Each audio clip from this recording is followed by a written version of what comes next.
And now for our feature presentation.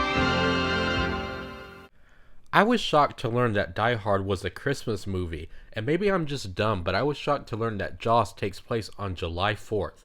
Kinda makes sense since it was what people call the first ever true summer blockbuster. If E.T. is my favorite Spielberg film, then Jaws is my second favorite. Without Jaws, I don't think people would remember how scary sharks can be. It's such a revolutionary film to the point where if a shark's in the movie, you're gonna think of this movie, or anything that has a reference to it. Literally, my review of The Meg is, it wasn't Jaws. Jellyfish! Nobody said there were two!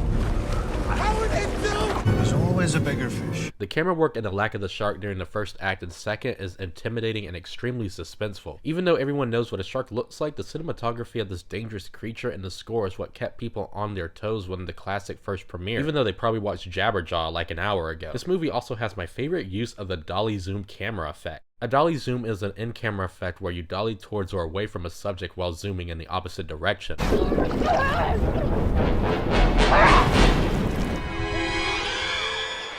The movie is about a town sheriff, a marine scientist, and a local fisherman who team up together to hunt down a gigantic great white shark that has been terrorizing their small island community. However, once they set out into the wide ocean, the hunters become the hunted.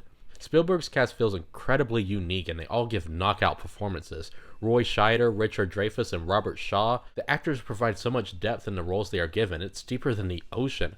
They are heroic, human, and cinematically styled, and gives this film more things to call Jaws than just a great horror movie. Pacing is a vital part in most films, but especially in films like this. The way Spielberg builds up the suspense here is just astonishing. He has total control over the emotions of anyone who watches this movie, knowing exactly when to reel us in and scare us, and even make us laugh. To this day, the machine work behind Bruce, yes, that's the shark's name, over 40 years is still haunting and eerie. The realism in the final sequence as he gnaws through the ship must have raised the reef when people saw it. Raise the reef! Raise the reef, buddy! Yeah? Oh, yeah, huh? Hot! Yeah, that's pretty...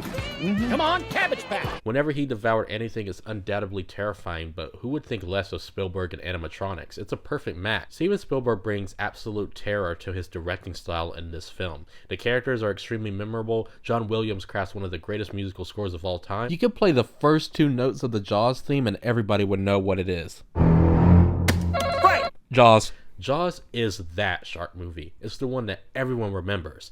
No shark film will ever top it.